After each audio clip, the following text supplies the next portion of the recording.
The sea came in like a long breath, filling the mouths of black caves, sighing in the ravines and hollows of Dragonstone, as if the old fortress itself were drawing it into lungs of basalt.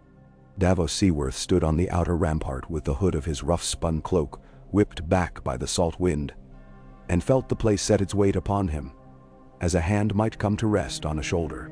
He had known other strongholds, Storm's End, first among them. White Harbor with its cold white stone, even King's Landing with its sprawl and stink, but Dragonstone was its own kind of creature. The steps were cut for dragon's claws. The arches were scales and wing bones. Even the rain, when it came, slid down the gutters like a thing that wanted to be smoke. Below, the harbor rocked lightly with a gray tide. A few black longboats lay drawn up on the shingles. In their wet ribs, he could see himself as he had been all his life. A man of boats, not towers. A man of knotted cord and tar. A man of counting hands and casks. A man of salt. He had come here in the company of a dead king's ghost and a living king's friend, and he felt them both at his back like weather. Stannis Flint, Jon Snow's quiet. "Sir Davos," came a soft voice beside him, and he turned to find Missandei of Eneth at his elbow. She walked like someone who had learned to glide past danger. "Her Grace asks for you." Her Grace. The words still pricked odd places in him. He thought of a little girl's narrow bed and a crown of paper, and of a hand gentle upon his ruined fingers, and answered the only way he knew, of course. They were led through corridors where torches made the carved dragons ripple in light, as if the stone dreamed of waking. He had passed through these rooms twice now. Once with his king in all but name, and once with the king in the north. And this time it felt much like going below the surface after a long time in rough seas, into a pressure that could crack a man if he did not keep equal measure within himself. The solar was set deep, framed by a high-arched window that showed a slice of heaving, sullen sea. In its center, the queen stood in a fall of pale cloth that had the sheen of pearl. Her hair had been braided back so that her face, strong and finer than he had expected, could be read the way a careful pilot reads the water ahead. Beside her stood the dwarf, hand upon a table map spiked with iron pins, and beyond him Grey Worm's flat, watchful gaze. There were others, advisors with the careful hands of men who wrote more than they bled. But Davos only kept count of them until he was sure of where all their eyes fell. He was not here to impress lords with his dress, but even so he'd scrubbed his face raw and pulled the least salty shirt from his chest, and now he wondered if he should have chosen another. "Sir Davos," said Daenerys Targaryen, and in the syllables there was a clarity he had come to admire. She never wasted a word. "Will you walk with me?" They left the map to the dwarf's custody and took a narrow stair that opened to a smaller terrace where the wind wrote its letters without anyone to read them. The queen did not speak at once. She held the parapet with both hands, looking into the tide, and he gave her silence the way one always gave the sea its due. "It has been a day of council," she said finally, "and council makes a circle if you are not careful. You walk around and around it until the ground is worn away, and you believe it must be the right path because your feet have made it so." "I've done more walking on decks than on circles, Your Grace," Davos said with the half-smile that came when he meant no disrespect but refused to varnish himself. "But I know a current that runs you back to the same spot if you let it." She looked at him sidelong. Her eyes were not the pale purple of old tales, but they were a color that the sea made sometimes under a winter sky, and they had the trick of making a man feel seen even when she looked away. "When you spoke in the Great Hall, it was without fear. I was too busy being honest." He leaned his ruined knuckles on the stone and felt its chill. "Your Grace asked for truth. I had it to give, not much else. Truth is not small coin," she said, and there was a wryness to it that did not quite reach a smile. "In Westeros it buys less than I expected. Here, it buys me a great many kinds of fear." "Ben? D?" Davos thought of a boy crawling inside a ramshackle hold with onions and salted fish while a garrison starved above him, and of a man walking into a royal hall with the same cargo in his soul. He cleared his throat. "This island knows a thing or two about fear. It's built for it. But fear doesn't change bread or salt. Men are still men. Women still want peace where their children sleep. You said that earlier. She said, and now her gaze was upon him. That the small folk do not care whose name sits on a throne, so long as their granaries are full and their villages unburned. He swallowed. I wish it were nobler than that, but hunger takes nobility in the same mouthful as it takes pride. Do you think I cannot feed them? There was no offense in her voice, only an edge of curiosity that might cut if not answered squarely. I think there's a part of you, Your Grace, that believes dragons can solve what bread solves. He felt the wind sharpen under his words, but he did not stop. And there's a part of me that remembers a girl who read me letters and thought dragons were lovely in a book and ruinous in the world. The queen's hands loosened upon the parapet. I killed those who crucified children, she said softly, to the gray line of the horizon. I have burned men who would burn me, and others, and I do not weep for it. But I have seen what it is when killing is a solution that offers itself too easily. She turned to him. Why did you come to me when you had another king? Because Jon Snow has more care for the living than for the living's names, Davos said. And because he does not want your throne. He wants your help. And because I have had my fill of kings who cannot make distinction between necessity and vanity. He lifted the stump of his fingers. And because of a little girl, if you must have it all plain. There was a pause in which the sea made its argument. The queen did not fill it. She let the wind pull a strand of pale hair free and ran it back with 2 fingers that held a soldier's steadiness. I would like a counsel that does not return me to the same ground, she said. I have a hand who is clever and knows war as a puzzle of men and grain and gold. Perhaps you know war as a problem of hunger. She looked at his hand. And of loss. I know what a hungry city looks like. I know what a hungry garrison does to a city. And I know that if you feed men first and name them later, they'll believe you mean to keep feeding them. He crossed himself against the habit, but there was no sept here, nor even a makeshift one. Only old Valyrian stone and the wind's thin prayer. I can find you ships quieter than banners. I can find you mouths in White Harbor who will swear to you if you swear to keep their children alive through winter. I can write letters that a poor man can read. Memshah, in a language that most of mine do not speak, she said, with that glint again. That's why you have Nisande. He said it once, and the glint sharpened to a smile that was gone in a breath.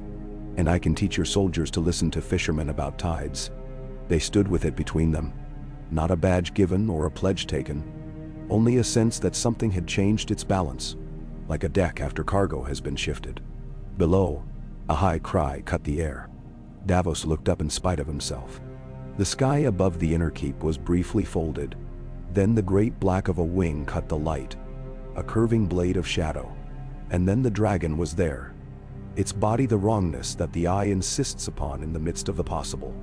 It passed so close that the wind of it knocked his hood backwards again. For the space of a breath he saw its eye, golden and deep as any lantern set inside the ribs of a shipwreck. He did not flinch. He had learned long ago that you could not argue with weather, beasts, or kings. You could only choose the best course and keep your hands steady. After, there were meetings. Meetings in which lords' names were thrown like dice, and ports like counters, and the dwarf moved them with blunt stained fingers that belonged on a tool, more than on a goblet. Davos watched and answered when spoken to. The queen asked him about tides in Blackwater Bay, about the shoals that ran like teeth up Crab Isle, about the moods of the narrow sea when the cold came in for good. He spoke of lanterns and beacons, of drift logs tied with tarred rags to make false fires, of chains across a mouth, of the way a man in a small boat could pass where a fleet could not. He spoke without learning his letters over again. He spoke in the grammar of work. When the day guttered and was gone, he took a place by a brazier in a smaller hall where the, not soldiers, not exactly, unsullied, who wrapped themselves in silence the way other men wrapped themselves in wool, took their evening rice. He ate with the same wooden spoon and listened to a language moving over him like rain.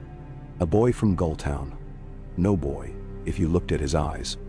offered him a clay cup, and said something that must have been polite. Davos nodded. He had learned the shape of courtliness in the bellies of ships, and did not forget it now. Tyrion Lannister came upon him there. The dwarf had the trick of arriving where ale was being drunk without calling attention to his arrival. But tonight, he set his cup upon the bench with a thump and sat with both feet braced as if against a swell. "So," he said, "the sea is a religion, and we are all attending services. It will forgive you, so long as you don't ask it to listen," Davos said mildly. "Oh, I never ask anything for forgiveness." Tyrion raised his cup. "I prefer payment. It understands that." They drank, and for a time there was only the rasping whisper of 100 small meals. Then Tyrion said without heat, "You told her not to burn the city. I told her she'd be ruling a graveyard." Davos tucked his spoon into a pocket as if it had been a knife. "I don't think she wants that. She wants a throne." Tyrion's eyes traveled the hall and came back to Davos's face. "We all want what sits beneath the wanting. I want to be right. You want to be good. I want to be useful," Davos said. And the dwarf's mouth curved in a way that might have made men angry if they didn't see the tiredness behind it. "If you're to be useful," he said, "you should know that you're king. Excuse me, the king in the north will not like you wearing someone else's pin." "I'm not wearing anything," Davos said, glancing at the plain wool at his throat. "Not yet." Tyrion looked toward the stair that led to the queen's solar. "She will ask. This place has dragons carved into its bones. It breeds a taste for certainties. She has you for a hand," Davos said, "and kept it free of any edge. I've no head for court work beyond the counting and the hauling. You keep your lists, I'll keep mine." "Oh, I keep lists." Tyrion finished his cup and stared into it, as if there might be more there. "And one of the things on them is what happens when a queen believes that the man who wants to be good can keep her from being terrible." He set the cup down. "I hope it works out. Truly." They parted not as friends, but as men who had measured one another's weight and found it fair enough. Davos went to a small chamber given him at the end of a passage of dragonheads. He lit the candle and sat upon the bed's edge. And for a time he did nothing but work his thumb over the old hollows where bones had once been. The pouch was gone these many years, lost to fire and water both at Blackwater, and yet sometimes he reached for it as if it had only been misplaced. He took a breath, thought of Shireen, thought of Jon Snow's solemn quiet, of the Night King that Jon spoke of with a farmer's plainness, the frost coming, livestock dying in the field, a wall of dark that did not care about whose name was spoken in what hall. He wrote then, slow and laboring, with the patience of a man tying a complicated knot. "Dear lad," he wrote, and stopped, because he had written to his own boys that way once, and most of them lay under water now. He tried again, "Your Grace, we will need grain and men to move it, and ships that carry without notice. The Queen hears talk. She will hear more if the talk is bread." He put the letter aside and started another, this to Lord Manderley, who had a cook's soul in a lord's belly, and one to the fingers, and one to a bastard fisher along the hook that he had pulled out of a wreck once. He sealed them with plain wax. He slept with his boots on and woke to the gulls. The appointment, when it came, did not come with trumpets. Daenerys Targaryen had little use for ceremony when it wasted daylight. She sent Missandei for him during the second meal, and when he entered her solar, there were only 3 others present. Tyrion, Grey Worm, and a woman he had not met, robed in crimson as deep as a wound. The hair rose upon the back of Davos' neck before he heard the name.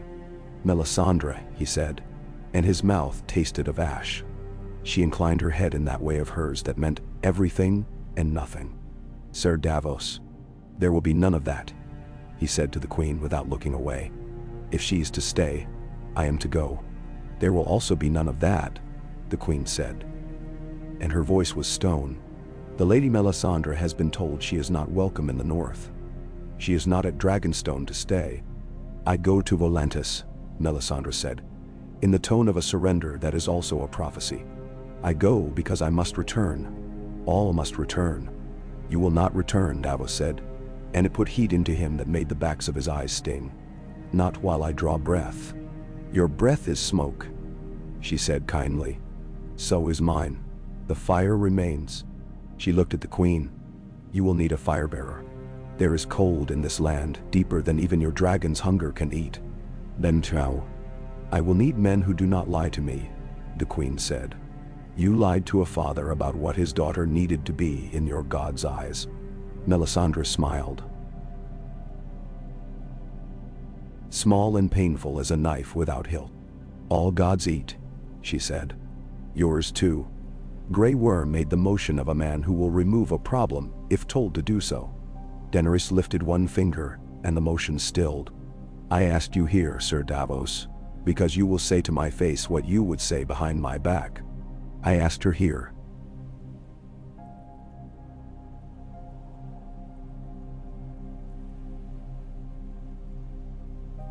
She nodded once to the Red Woman, because her knowledge is real even when her mercy is not.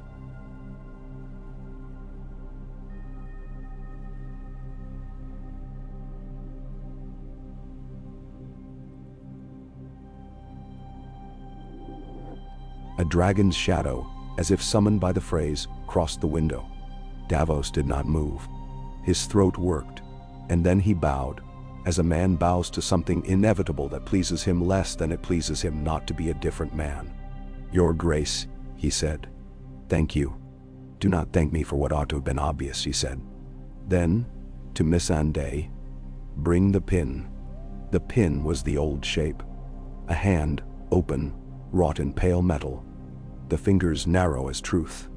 Davos looked at it and thought of his own hand, no longer whole, and the irony made something like a laugh catch in his chest. I have a hand, Tyrion said. I would prefer not to share that distinction. It makes it less distinct.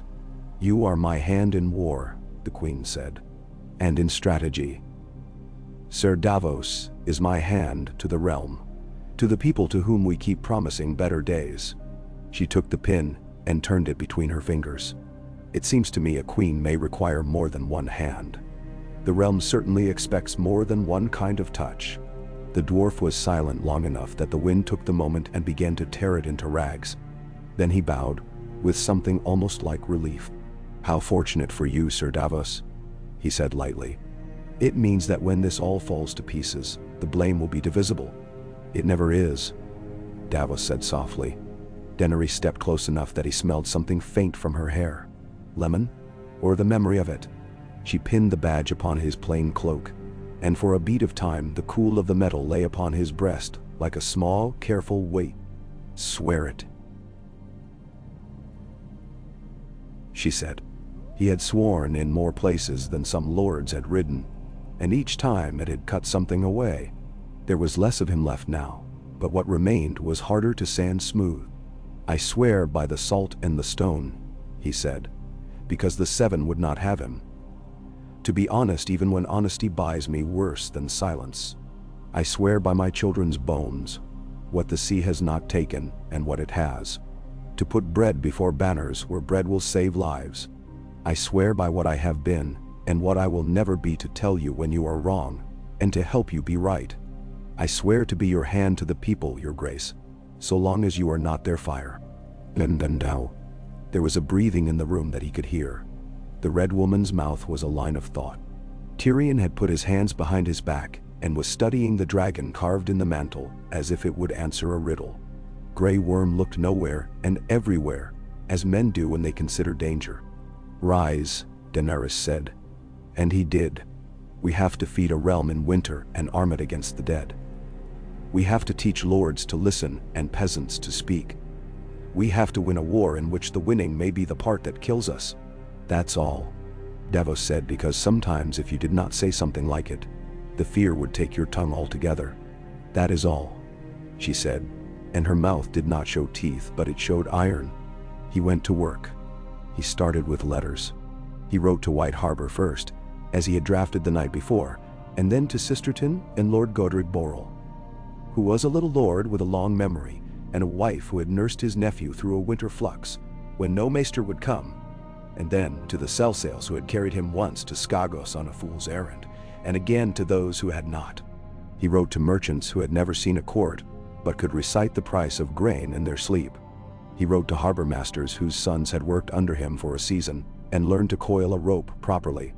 He signed each with a name that men who did not care for lords would read with less suspicion than a lord's name. Davos Seaworth, hand to the Queen, and beneath that, once he added, from Flea Bottom, as if to remind himself of the breadth of the ground between the two. He rewrote the levy of taxes for Dragonstone and Driftmark at the Queen's leave, arguing that men would pay when the levy came with bread, when the road built by their coin was a thing they could walk, when the Queen's word arrived in their village with a cart and a smile instead of a decree. He sent unsullied with scales and weights to set up small markets under the Queen's banner, where grain was sold near cost, and the banner stayed clean. He sent Missandei's translated letters to the free cities for salted fish and winter pulses. He laid out payment in promissory notes, backed by Dragonstone's dragonglass. Worth more in rumor than coin to some men in the south, and worth blood in the north. Dragonglass is not money, Tyrion said when Davos brought him the ledger for counsel. It is a tool against a fairy tale. It's a tool against a winter that walks, Davos said. And it's a story that men want to repeat in the dark now. Stories move more than ships. They have moved me, Tyrion said. To a cask. Would you join me in it? After we finish telling the story to the men with the casks, Davos said. And the dwarf snorted. They repurposed the old smuggler's cove on the north side of the island, the one with the narrow throat that only certain tides could be coaxed through without cracking a hull. Davos brought in a forgeman he trusted, a broad-shouldered, wary, stubborn bastard from King's Landing, whom he had bought out of a gold-cloak's petty ill will years ago. Gendry, Davos said, as if pulling a net up and finding the exact fish you had wanted. Still making swords that don't break when a lord's son uses them wrong. Depends on the lord, said Gendry, stripping his shirt and picking up a hammer that fit his hand, as if the hammer had been waiting. And on the lord's son. We're going to teach the North to swing something different, Davos said. Something that shatters when you ask it to. He set a lump of glass upon the bench. Make a spearhead that won't shame us. The first batch came out like black teeth, and Grey Worm handled one with a soldier's economy and set it down with a respect he did not extend to any speech. The second batch were knives that did not love the sheath. The third were arrowheads that Gendry learned to chip by feel, in a way that made even the forgeman cock his head. Davos watched the work and thought of winter's breath upon his neck. At night, he went to the cliff path where the wind came in wet and smelled of rain, and there sometimes he found the Queen. She wore a cloak sewn with a scatter of tiny plates that caught firelight from the brazier and made her look briefly scaled. She had a way of looking at the sea that answered something in him more than any speech. It was not wonder, though there was that. It was recognition of a fellow vastness and a fellow indifference. My brother taught me once to sit a horse, she said on a night when the rain came very fine, like flour sifted over a board. Not the brother who sold me, the one whose shadow made a room larger. He told me to trust where the animal wanted to go if it meant to go the same way I did, and to correct it only as much as needed. I was taught to trust the tide as far as the tide would let me, Davos said, and to learn which inlets lied about their depth. The lords are inlets, she said. They've been lying about their depth to me since I crossed. She glanced at him. You do not lie about depth. I don't want you to run aground, he said simply. He told her about Storm's End then, as he had never told it to any queen, of the stink and the fear, and the way men will joke right up until it is time to die, of onions in his hold, and the place a small hope takes inside a starving man, how it makes a lamp in the body, even when he can barely stand. He told her the truth of Stannis, too, without spite, how he could not make a joke, and could not bend without breaking something inside himself, how he was, in Davos' heart, still the man who had ordered him punished and knighted him all in the same morning because both were correct. He told her Shireen's laugh, small and shy as a deer's step. He did not tell her the sound a child makes when a god eats her, because he had no words that would not make it smaller than it was. Daenerys listened. I have had titles given me, she said at last. In languages of men I freed and men I killed.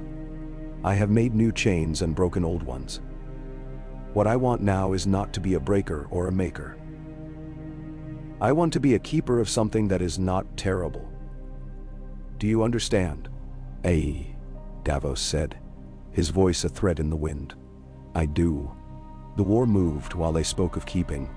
The Lannister host had slipped the rock like a snake shedding its skin, and left Tyrion's cleverness holding an empty husk. Euron's ships hunted dark waters like a sickness.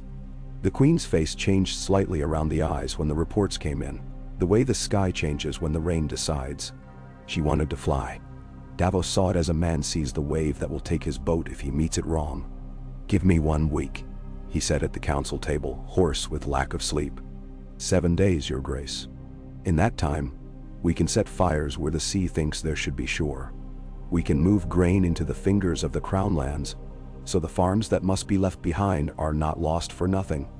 We can pull Euron into places where his oarsmen will think the sea has a hand on their ankles. And Tyrion flicked him a look that had more life in it than anything else he'd given all morning. You propose to out-trick a man whose favorite activity is trickery, he said.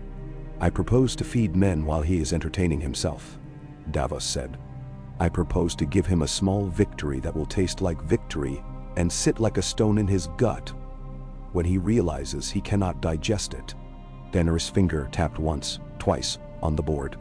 And if he sees through it and burns those who carry our bread, then he burns a story that says Daenerys brought food to a village instead of a story that says she burned one, Davos said, and if that was gamble, he had gambled on worse with less honor in his pocket. They did not sleep much that week. The cove saw small boats pulled out and loaded under night, men with common faces and uncommon calm pushing off with more oats than right, rowing low and slow under the shape of the cliffs, while to seaward, fires burned on rafts and on the ends of spars and on logs tucked into the mouths of caves where the wind made them breathe.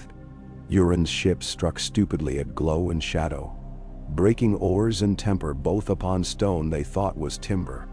The bread reached its places. The places were not grateful. They ate. Some saw the banner and blinked. Some said the Queen's name around their mouths like a coin they weren't sure was gold. When the week was done, and Euron had found out just how many of his oarsmen would not swim if dropped without their oars, and just how many of the Queen's small boats he had unanswered questions about, Davos stood once more upon the rampart in the gray wash of early light. The wind came off the water smelling of kelp and ashes. He counted the days by the work that had been done within them, and found that they had lengthened, as days do when men put purpose into them. He felt her before he saw her, a prickle along the back of the skull, as of a weather change. She came up the steps with her cloak unpinned, and her hair caught back, as if she had been doing something that required it to be forgotten. She stood beside him without speaking and watched the tide turn. Your fires worked, she said at last. They'll work less each time, he said. Tricks don't want to become habits. I do not want tricks, she said. I want something that lasts long enough to be called peace. He made a small sound. Peace is a boat that needs constant caulking. Stop for a week and you're waking with your feet wet. Then shower. She glanced down at his boots. Are your feet wet, Sir Davos? They've not been dry since I was a boy. She laughed then, and it was not a queen's laugh, or a general's or even a woman's laugh exactly. It was the sound a person makes when a truth lands where it was thrown. He found that his eyes stung and blamed the wind. When she had finished laughing, she said, I will ask the king in the north to come again. He will, Davos said, if I ask him. You are my hand, she said, as if reminding them both of the shape she had given to this thing. Ask him. I'll send then. He ran a thumb over the edge of the pin, not to admire it. He was not a man for admiring ornaments, but as one runs a thumb over a useful tool to know its condition. And, Your Grace, he added, feeling foolish and choosing to speak anyway, keep flying to your dragons when you need to, but come back to this wall when you are done. It's good for the head. Men shall. It is terrible for the hair.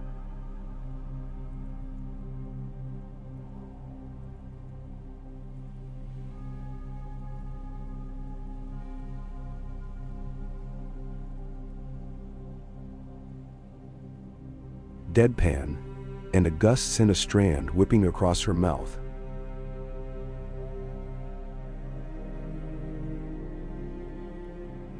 But I take your meaning. Jon came. He came with the same quiet that he brought into rooms, and with the cold upon him, in a way that made rooms notice him. Davos saw the queen seeing him, and saw also the calculation in Tyrion's eye, and the alertness in Missandei's, and knew a council was being held beneath their faces, that none of them would speak aloud. He placed men who did not like being placed beside others who did, and he watched how the mixture took. He grew a sense for which bowls of men curdled, and which set. He watched Daenerys watch Jon as he explained maps with his forefinger, not jabbing, not stabbing, just laying lines as one might lay a string across a table. He saw her wanting to fly again when the talk turned to the dead, who offered no terms and accepted no surrender. He put paper between them. They wrote. It was slow and without beauty, and it made something that could be read and held. In the evenings, Davos took Gendry to the cliff path and had him throw spears into the wind to feel how it lifted and flattened. They made a game of it that had no laughter, measuring throw and gust and angle, learning when an obsidian point would take the wind and when it would cut. In the night, he walked the water stairs and met fishermen coming up with baskets of silver fish, and once, unexpectedly, with a boy carrying a bundle of letters wrapped in oilcloth against the rain. "For the hand," the boy said, panting, eyes big with the idea that he was speaking to the person on the seal. From White Harbor. Davos took them with a gratitude that made his hands feel stupid and clumsy again. He read by the brazier until the letters swam. He wrote back to a baker's guild that had reported spoilage in casks from a particular shipmaster, and to a widow who had taken 20 people into her house on the faith of the queen's grain, and now needed wood for winter. He sent coin and a letter to a little sept that had been turned into a granary on his say-so, and whose septon had written very carefully that he forgave him for it this once, as God forgave, with a note at the bottom from a woman who had simply written bread and then made a mark.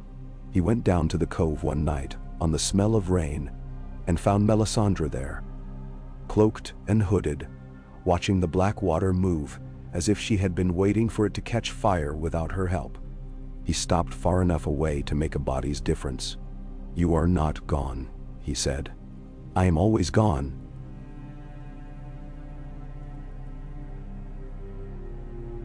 She said, turning a little so that he could see the pale triangle of her face. "I am never here as you are here. You are to be gone from this island," he said. "I will be." She looked toward the north, where the sky sat low upon the sea. "I came to look at the place where the fire sleeps. Your God isn't the only thing that eats," he said, "because brave words are cheap when a man's mouth is bitter. The cold eats too. You told me once that the fire would forgive us if we burned. I have learned since that nothing forgives. Men just live with what's been done to them." "Dan, you have learned a great deal for a man who was given no letters," she said. "It was not kind or unkind. I had a good teacher." He found his breath moving the way it had when he had stood before Stannis and asked for a child's life. "Go." She went. He waited until the boat was a dark finger, and then no finger, and then only the sea making its many selves under the rain. When the first snow came, light and ashamed of itself, as snow is upon islands that think of themselves as stone rather than as earth, Davos stood with Jon and Daenerys before the great map table. It looked like a child's toy set for a war. It looked like a god's table, where men had been put to show scale. It looked like a thing he did not want to bleed across in wood. Jon's eyes were upon the north, as they always were. "We will need loads of glass and men to carry them," he said. "The wall cannot be defended with hope." "It never could," Davos said. "We'll send the spares in the first snow and the blades after."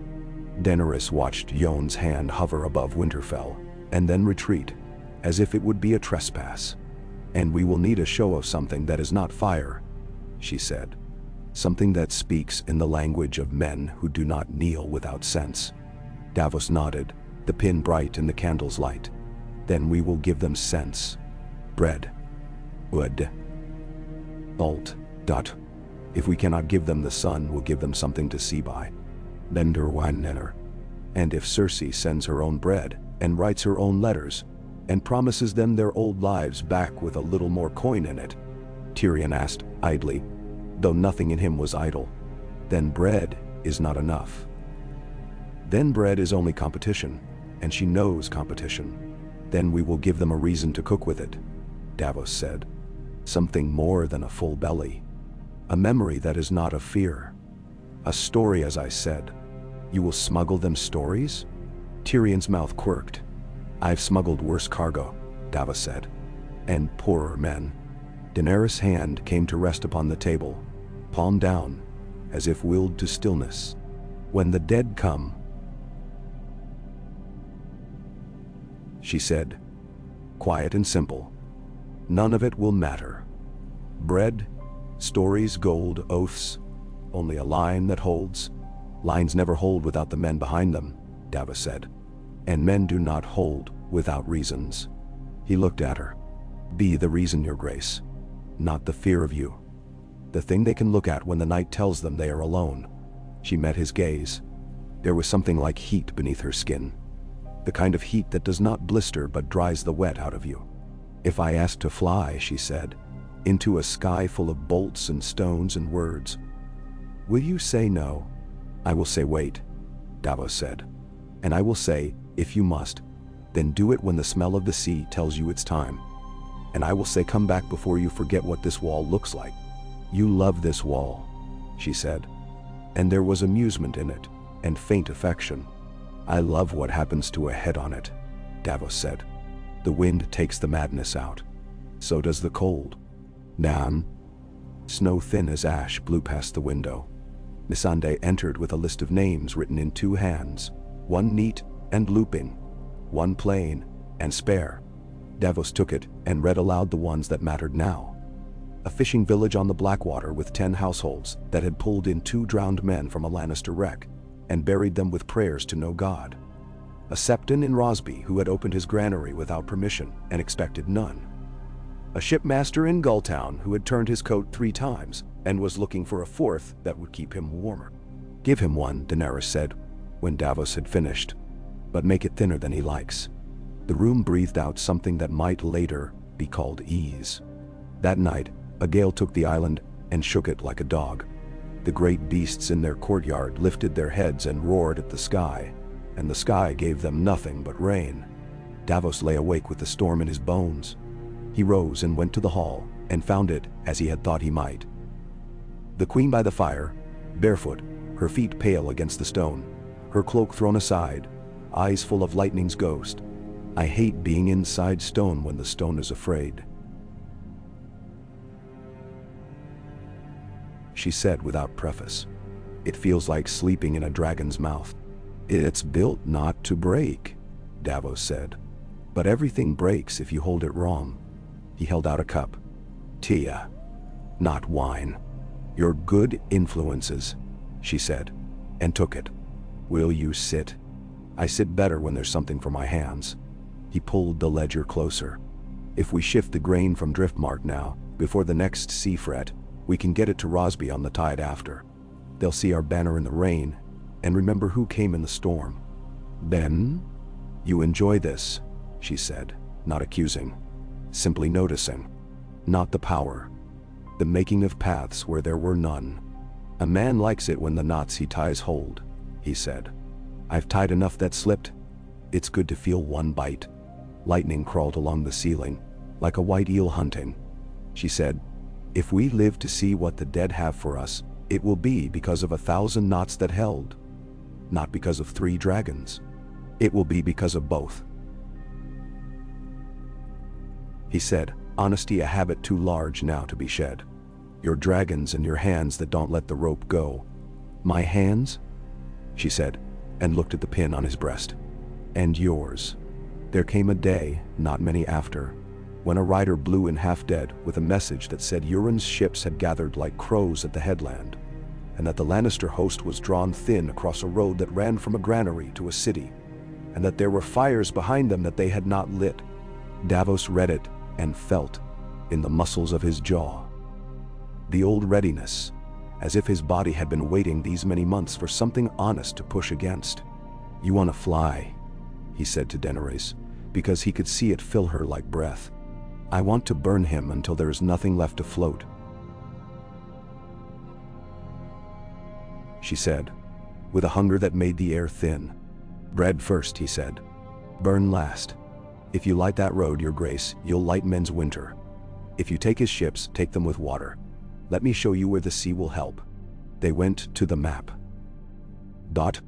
He laid a thumb along a line of shoals. He drew a curve between two headlands and said, "There and here." It was not his cleverness and not his courage. It was only his old friend, the sea, and relentless patience. She flew. She went up from the yard in a gout of heat that made his teeth ache. And he stood on the wall and gave himself the mercy of looking proud. She flew like someone who had been born in the sky's mouth and taught to talk to it in its own tongue. Beside him, John's hands were tight upon the stone in a way that did not pretend not to be fear. And when it was done, when the fires had eaten carefully where they had been told to eat, and the water had done the rest, John said, "Horse." She did it, and Davos heard what he had not said aloud. "We did not lose ourselves doing it." Men and women began to arrive then, as if the island had been a word spoken, and they were its echo. Fisherwives with their heads wrapped in cloth. A man with a ribbon of scars along his cheek, and a letter from Lord Manderley crammed into his boot. Children who had not seen a dragon, and could not sleep until they did. Davos set men to sorting them, weighing them. Not as if they were cargo, but as if they were answers to a question he was learning how to phrase. He sent out what he could each day, and brought in what he must. He stood often by the ramparts, and let the wind take his sweat. He went once to the forge and found Gendry asleep upon the floor. A knife of glass half made upon the anvil like a half-remembered thought. He laid a cloak over the boy. No, the man. He had to keep remembering, and left 2 apples beside his hand. In the yard he found Grey Worm teaching 3 fishermen how to carry spears, so that the weight fell along the bone instead of into the soft of the shoulder. "You will live longer holding it thus," Grey Worm said, and one of the fishermen nodded, slow, as if learning how to agree again after a long time of going along. He went once to the solar and found Missandei teaching 3 girls to write their names upon a scrap of vellum, and he stood in the doorway and watched their tongues between their teeth and their fingers black with ink. One of the girls wrote her name too large and laughed, and wrote it again smaller, as if learning how to be herself in the right measure. Davos' chest ached as if he had been rowing against a current he could not see.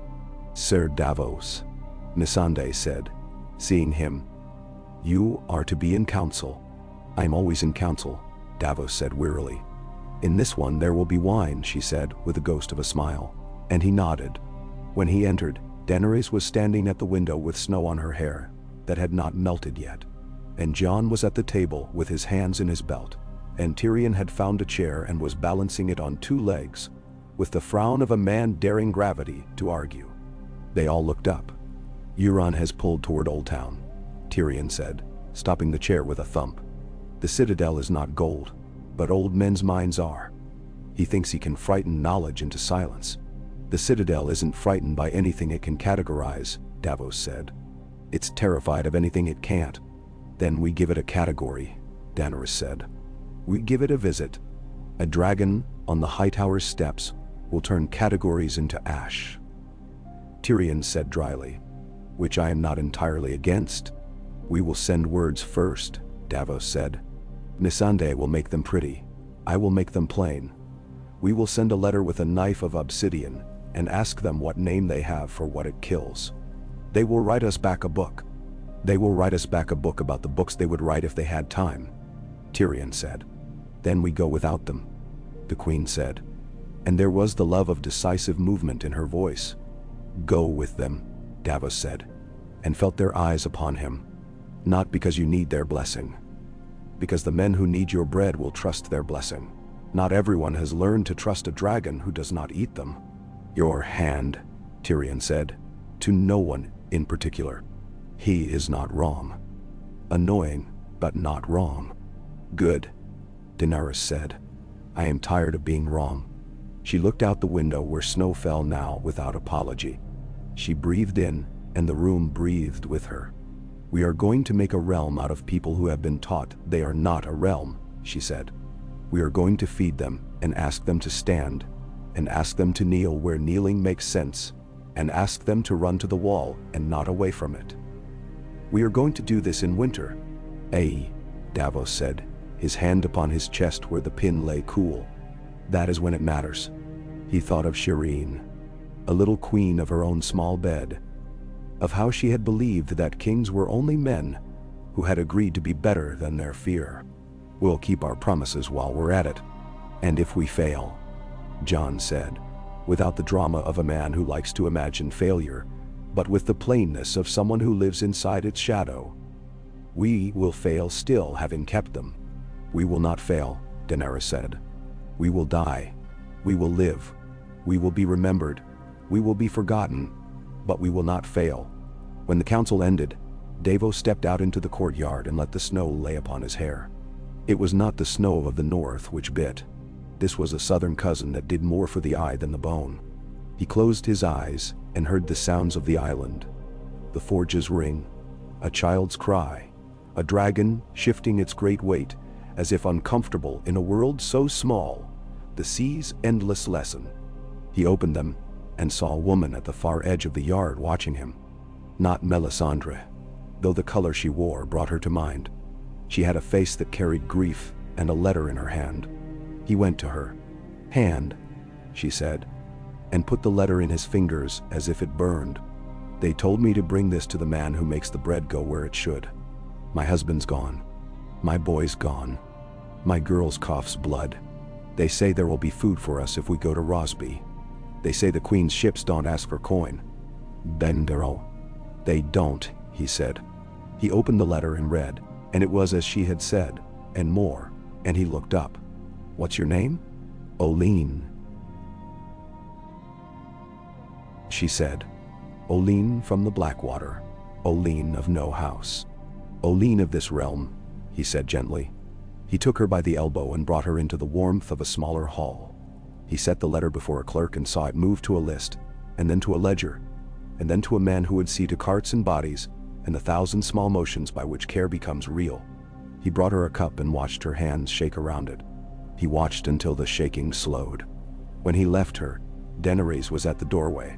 She had watched without being seen, as queens do when they remember they were once girls who were not seen. "You cannot do this for everyone," she said, and though her voice could have been chiding, it was not. It was tender with honesty. "I can do it for one," he said, "and the one after, and after. The realm is only ever one after, your grace. Bread and names." She stepped past him into the hall, and knelt without making a show of it, and put her hand on Oline's shoulder, like a woman who knew the proper weight of her own hand. "There will be a place for you,"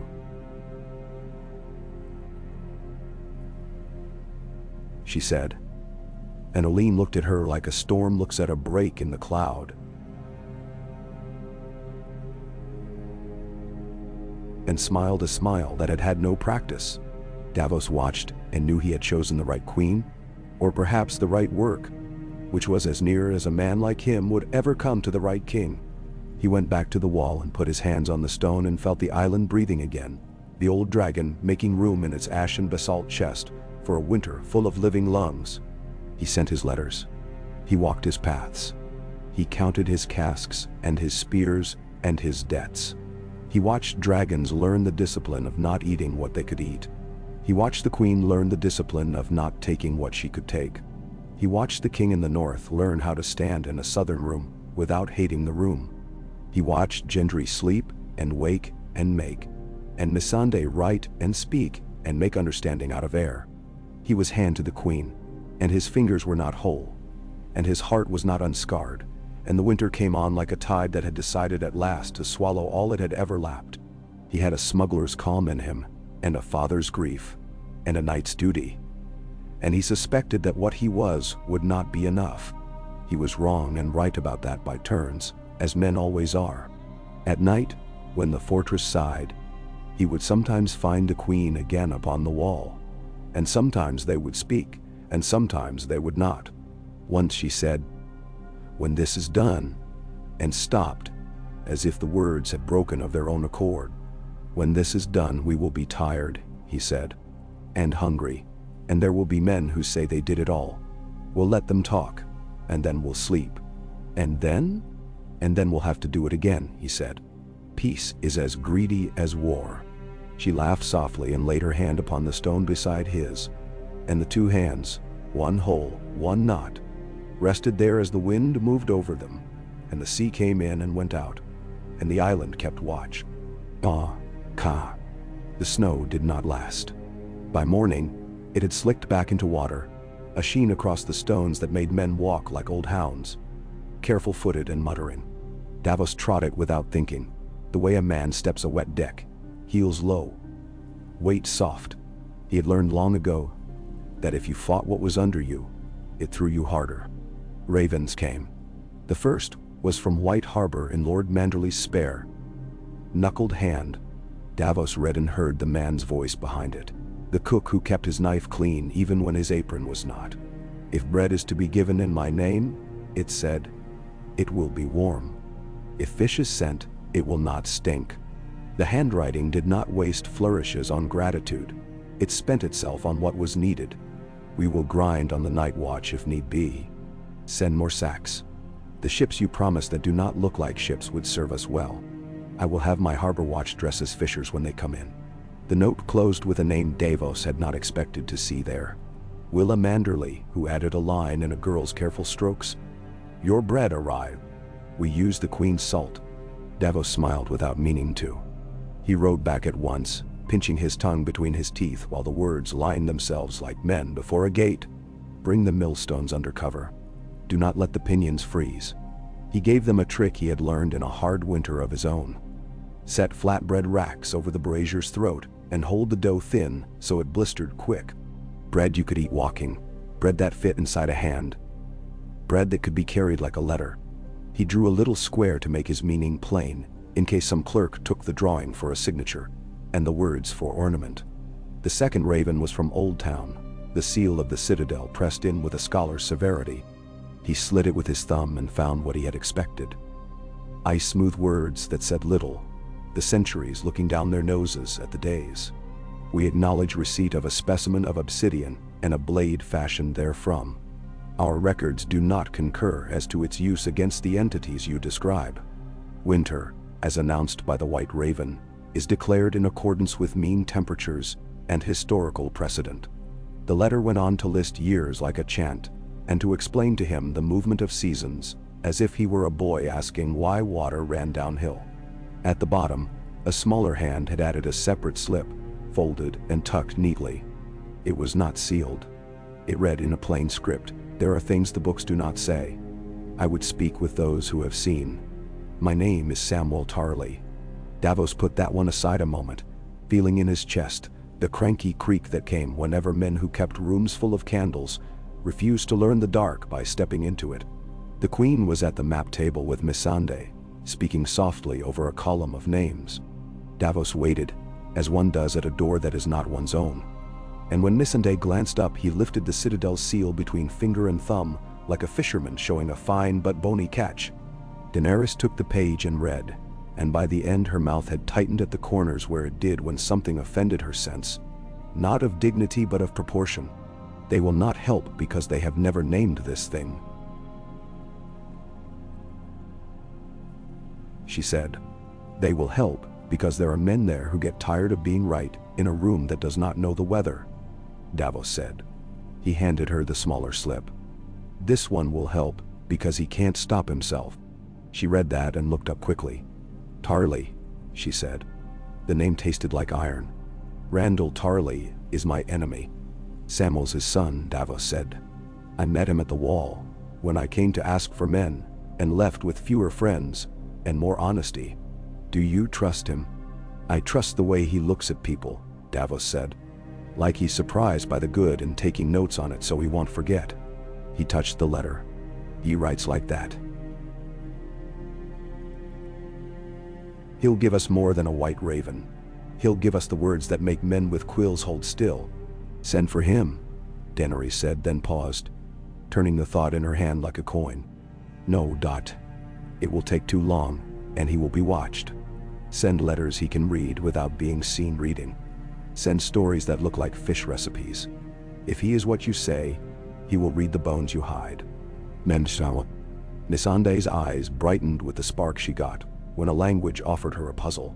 "I will write the recipes," she said. "You will make them cook," Davos said. And Daenerys' smile, brief and clean, crossed the table between them as if the map had folded into a bridge. By afternoon, a boy had been found in the fishing huts, whose sister had married a man who'd once rode supply to the Citadel's minor kitchens. He took the packet into his shirt with solemnity and a slab of bread besides, and left before the tide turned. Davos watched his back go down the path and felt all the small lines in him, each tied to a boat like that, each singing in the wind a little when the rope pulled. He took his own lines in hand next and went to the cove where Gendry struck sparks from glass. The forge had learned to speak a new language in the weeks since Davos set it to work on an old story. There were no curves of good steel here, no proud, long blades for lords to hang from their hips and admire in their rooms. There were ugly, useful things. Arrowheads that cut as a shark does when it rolls to take the meat. Spearheads with a ridged back that let a man leverage them loose without shattering. Knife blades bound to ashwood shanks with resin and linen like the memory of a wound. Gendry stood bare to the waist and sweating despite the cold. His great arms black up to the elbow and glittered with glass dust, like stars caught in mud. "You'll have lungs like a coal cave if you keep breathing that," Davos said. He set a jar down. "Honey and lemon. Nisandai's recipe. She swears it pulls soot better than sermons." "Then tor. I'd take 2 then," Gendry said, and drank like a man who never saved anything good for later. He set the jar down with care that belied the size of his hands. "The spear points hold if you wrap the bed well. We're soaking the linen first, so it sets like stone. Grey Worm says they bite the practice posts different. He doesn't say if that's good or bad, he says it's true. Truth cuts, if you use it right," Davos said. "Same as glass." Gendry gave him a look that skittered. Boy to man to boy again. "You think he knows who I am?" he asked, as if the question had been growing in him like a splinter. "The king in the north. He knows you're good with a hammer," Davos said. "That's better than he'd think of your father. He knows that." Gendry's mouth twitched. "About my father? He doesn't waste time on old sins when he's counting spears," Davos said. "You'll be all right." "So will he. I didn't ask about him," Gendry said, and then grinned, quick and self-mocking, as if to take the sting out of his own pride. "I'll make you 5 more crates of heads by nightfall. 8 if the resin dries. 10 if it doesn't matter that the men who use them go to their gods early." "Nandi."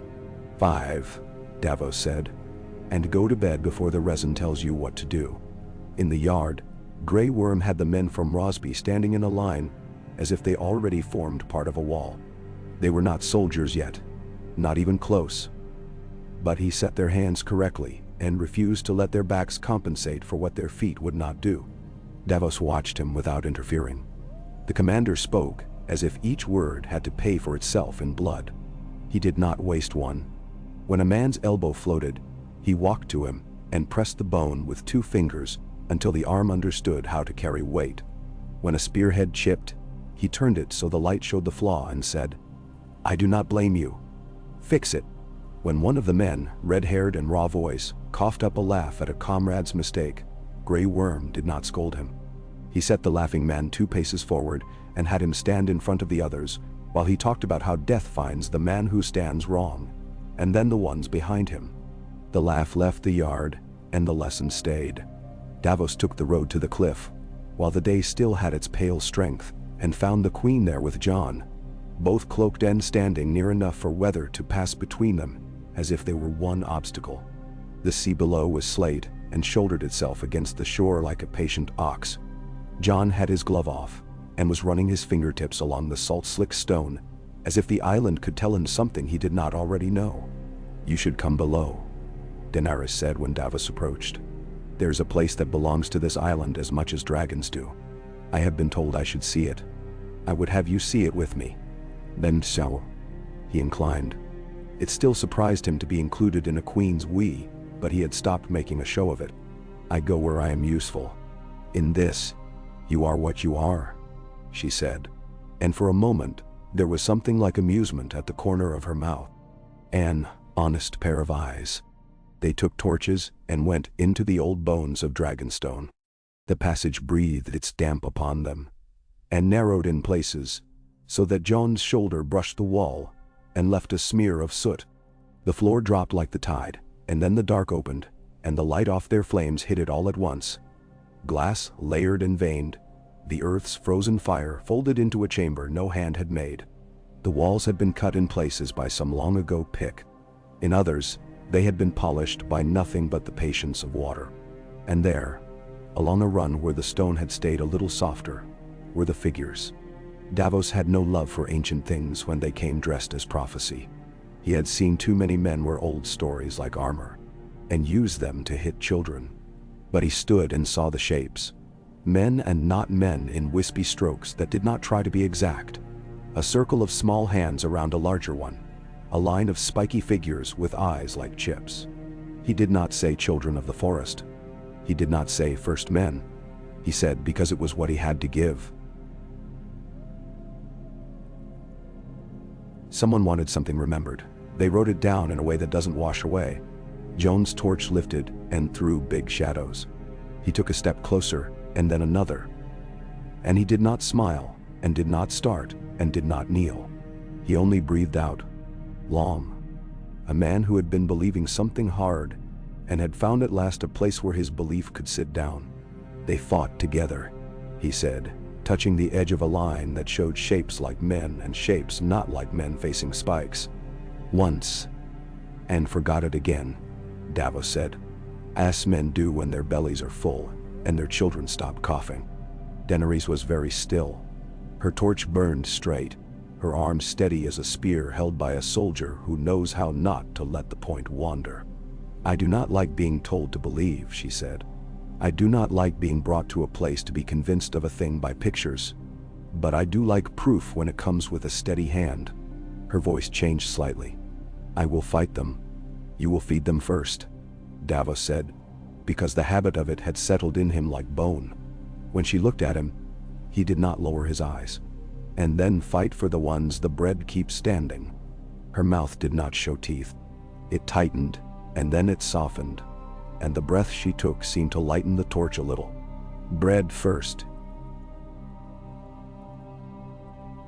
she said. On the way up, their torches guttered, and Jon used his hands along the wall without looking at them, as if he had learned the island's muscle in an hour. When they came into the gray of day, the wind folded around them clean. Daenerys wiped black from her fingers onto the hem of her cloak and did not care. There is a man coming,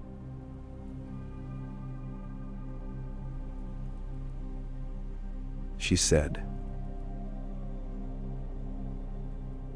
And even as she spoke, Davos heard the yard take a sound into it that it only took for news. A sharp, tinny clamor that had nothing to do with battle.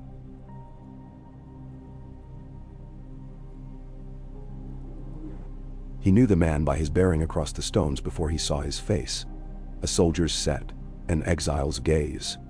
Jorah Mormont wore his house on his chest now. The bear returned to the right shoulder after years of other people's coin, and the lines around his eyes had the half-sanded look of a man who had been ill, and come back from it with some of the sickbed still on him. He fell to one knee before Daenerys, and did not rise until she told him to. And when he looked up, on the second look, when the relief had spent itself and the man began, Davos saw a northerner where a sellsword had stood. Sir Jorah, Daenerys said, you have shed a skin. I had help, he said simply. He glanced at Jon without wanting to, and then meeting the look straight. Mormont, he said, offering his name as if it were a debt to be tallied. Snow, Jon said. Your house stood with me.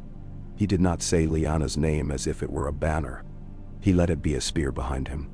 Then I am glad to stand with you now, Jorah said. There was no moment of gaze measuring. The men in the room understood that there were wolves and bears and winter between them. They put it aside the way men at a stream put aside who saw it first to drink. Daenerys brought Jorah into council that afternoon and set him between Grey Worm and Missandei, and in that seating, there was a sentence spoken about what she valued. She heard his report of slavers still in the bay, and did not let it tilt her toward home. She heard his account of a sickness laid upon his skin and listened, close-mouthed, as he explained a maester's courage. When Davos laid Samuel Tarly's name upon the table, Jorah's mouth tugged. "He stole his father's sword and his father's regard," he said. "But he keeps what he takes and repairs what he breaks. If he says the glass matters, it matters." "No one." "He has not said it yet," Davos said. "He has asked to know it. That's better. Askers make better letters." By the next dawn, a gull-dirty boat was nosing into Old Town's backwater with a cargo of smoked eels and 2 recipes that were not recipes at all. "We salt the black root to cut the poison," one read. "And when the broth is ready, the bone will show you where to slice." Another had more picture than word. A rough hand's drawing of a spearhead bound to wood, with little lines showing the resin's thread and the way to lay the linen. 3 days later, a reply came tucked into a sack of time, written in a hand that had blotted when its writer grew excited. "The glass fractures if heated quick," it said. "Keep it cold and wrap it tight. We have found drawings older than the Citadel which show it used for points, not edges." The letter went on as if it could not help itself, galloping between examples and small boasts of discovery and little apologies stuck in like stones. At the bottom was, again, the firm hand of an archmaester, saying the Citadel does not endorse, but will not impede, experiments conducted upon materials that do not cut men. Davos tapped the words with a cracked nail. "They think they are clever, saying they will not stop us from making knives if the knives are not used," he said dry. "That is what men say when they are afraid of their own doors," Tyrion said, leaning to look. "Samuel has done more with an apology than 4 archmaesters could have with a proclamation. We will take it." They took it. The forge cooled its temper between batches.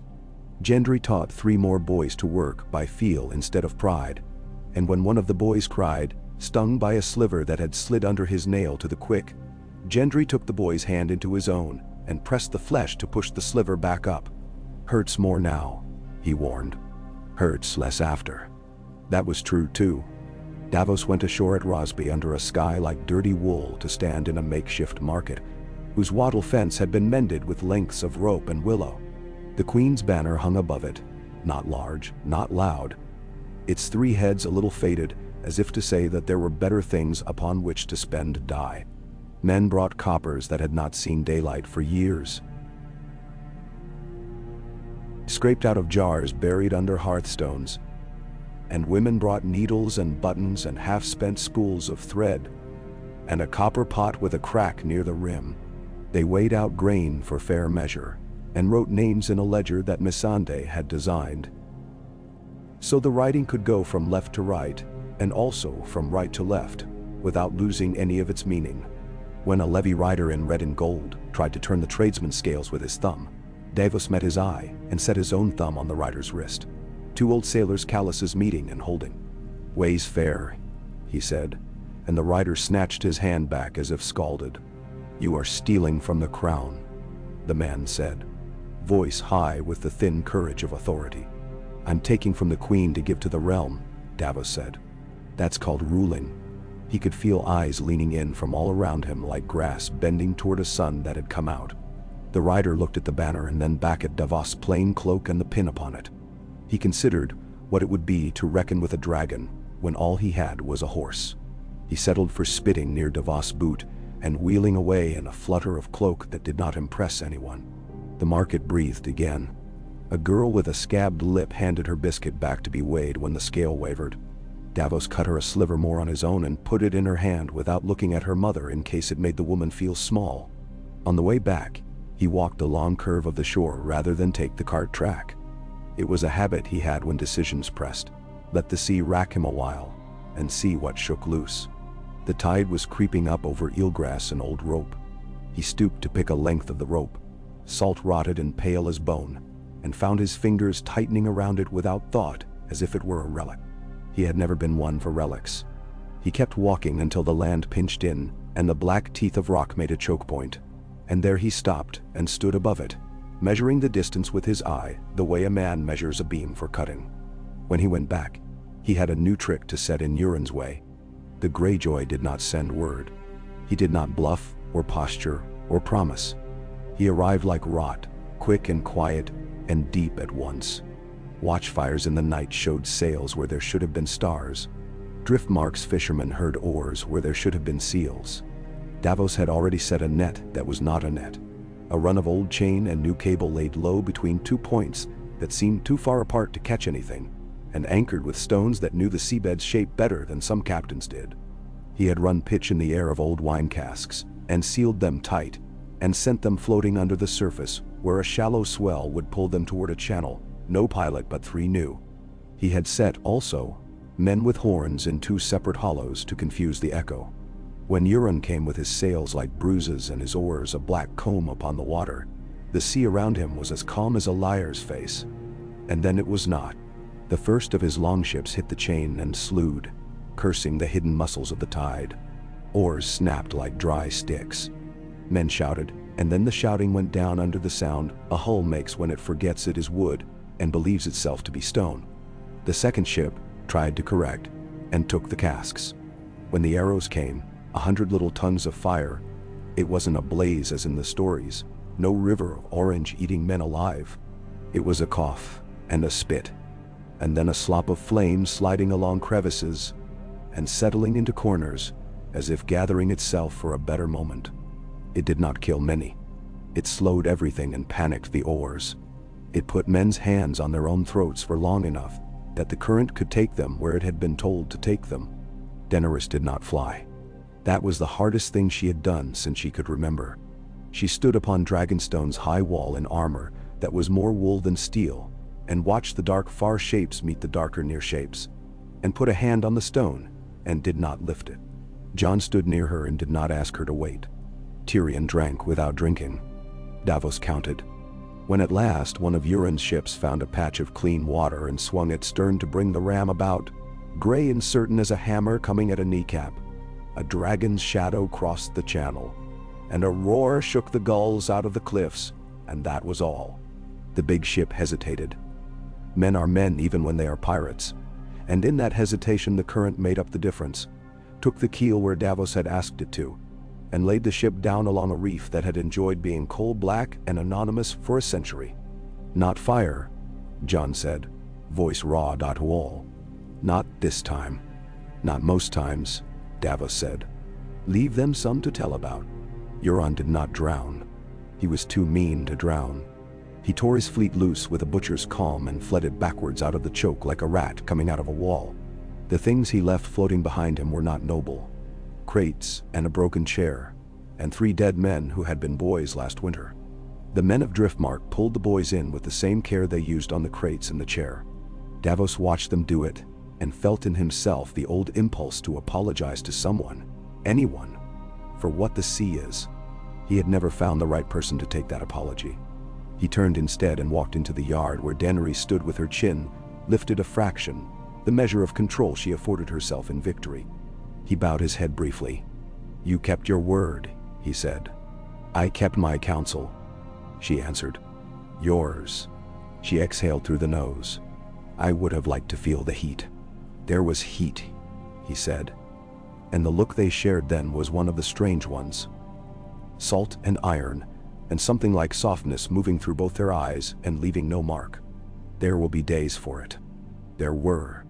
The realm is not moved by one good market and a neat trap. It is moved by the 1,000 things done when the ink runs, and no one is watching. Davos held court for petitioners 3 afternoons in 7. He learned the names of fish he had never bothered to know before, because a quarrel over their taking would stoke neighbors into enemies in a winter when men were glad of any fire. He sat 2 brothers down and had them say out loud which of their father's nets were mended by whom, and then he split the pile accordingly and told them to shut up.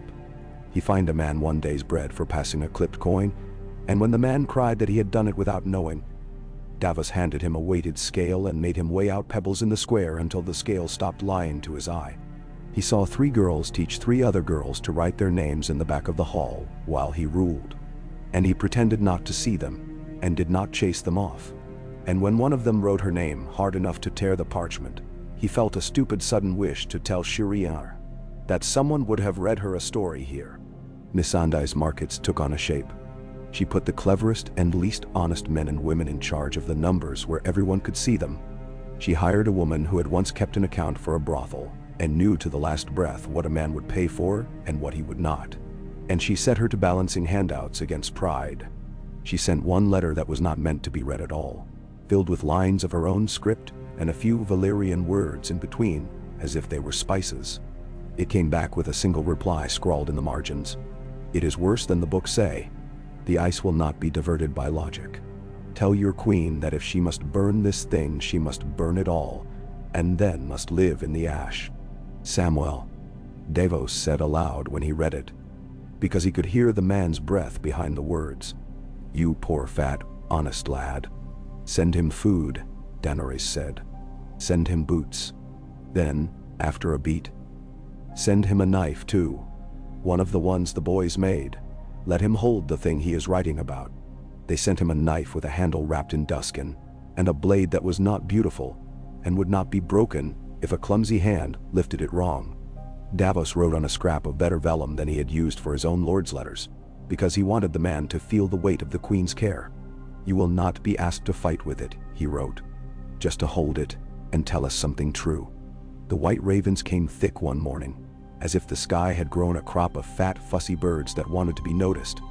They made the air look like a story about winter, and then the air itself proved the story, sharp as a knife held to a tongue. Davos stood with a cup that had gone cold in his hand and watched them wheeling. He remembered the first time he had seen one, and how it had meant nothing to anyone because there had been bread that day, and the oven had been warm. He remembered the day Shireen had taught him what it meant.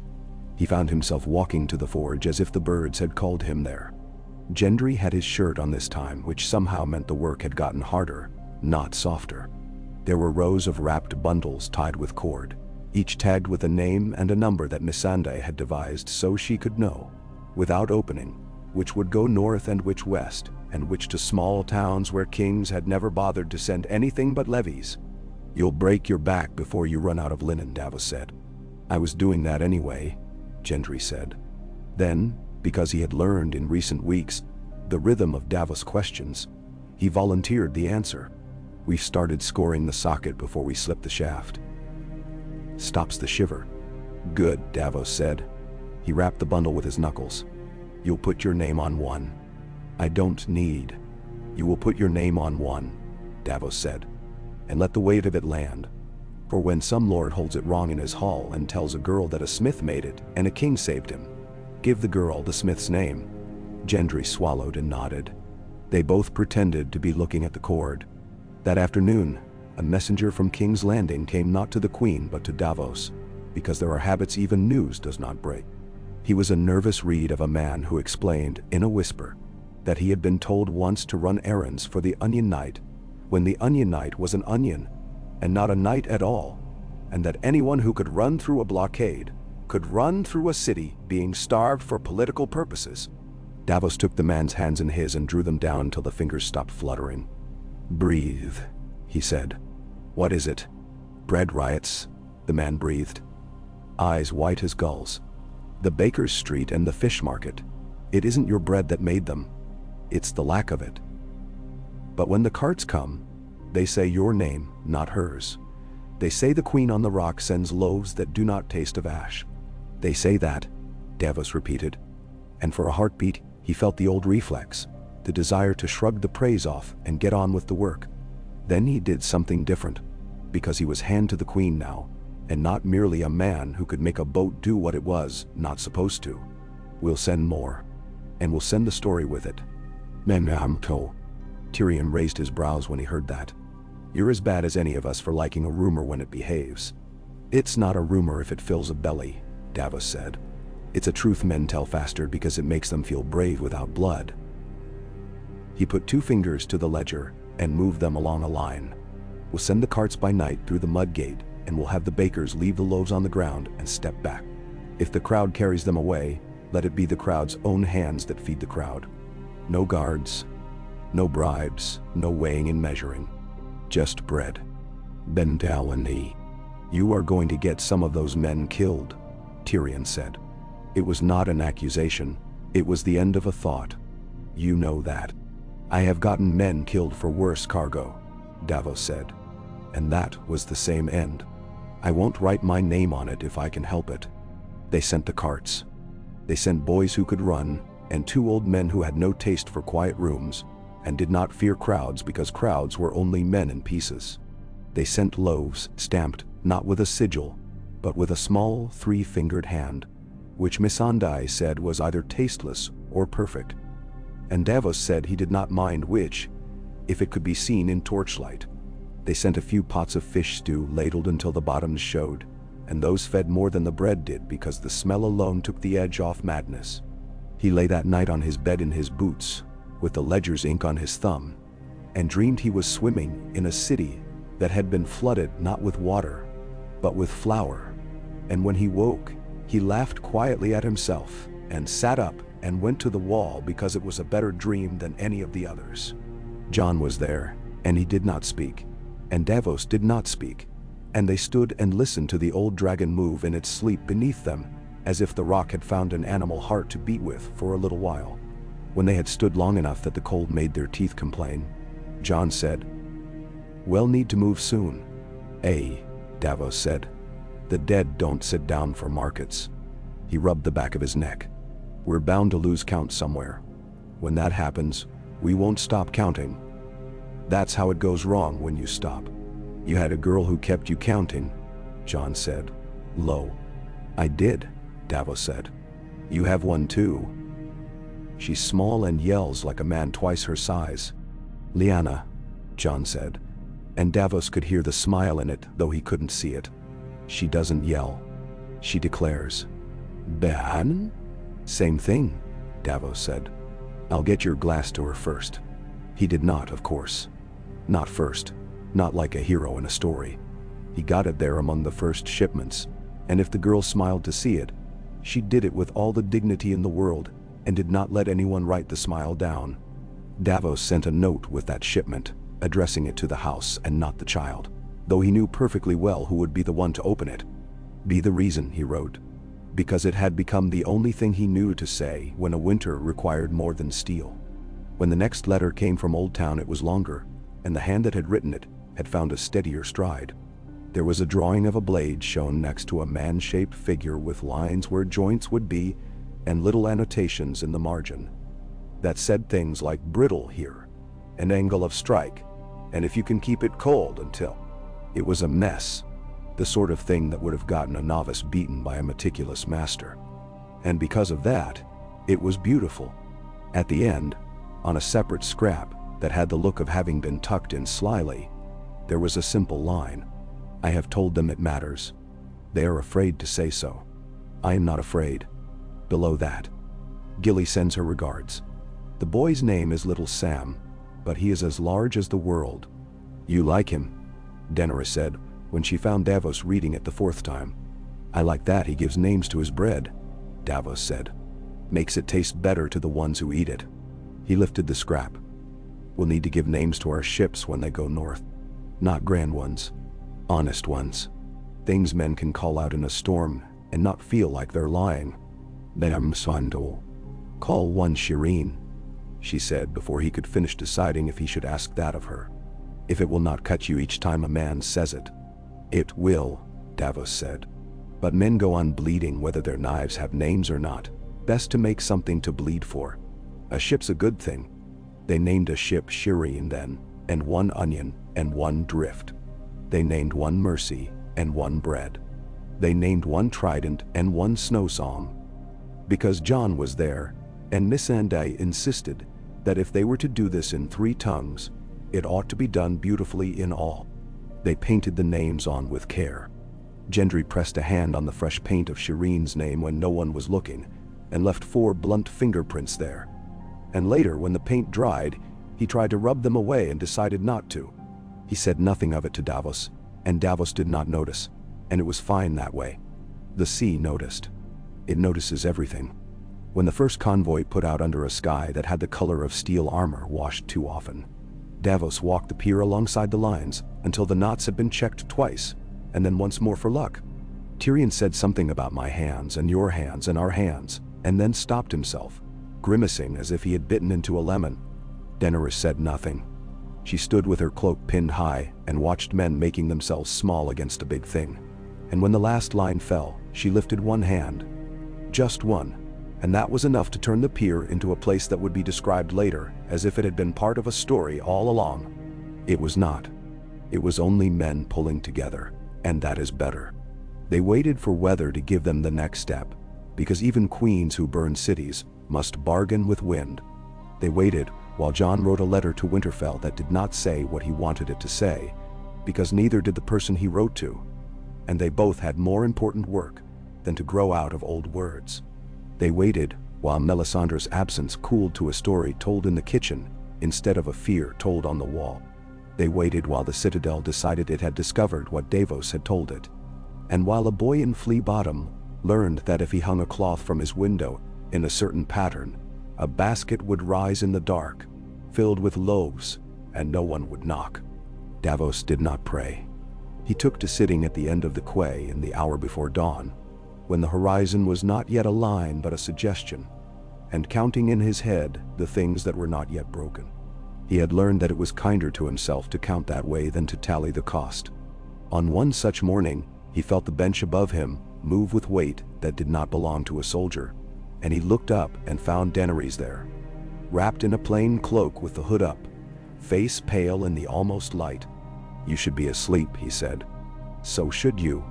"I sleep between knots," he said, "in the bits of rope that don't hold." She made a sound that might have been a laugh, or might have been fog. "When this is over," she said, and stopped, and then went on. The unfamiliarity of imagining it in her voice. "I will have to learn to be lazy. You will have to teach me." "I can't teach what I don't know," Davos said. "But I can show you how to look at a sea and let it be itself without wanting to make it do tricks. That's the closest thing to laziness I've got." "Then so. That will do."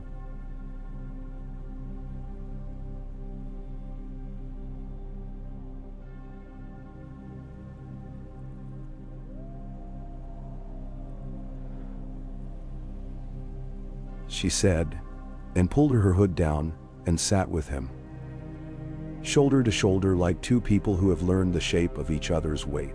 They watched the line of the world sharpen until it cut the sky. The wind backed. The tide turned.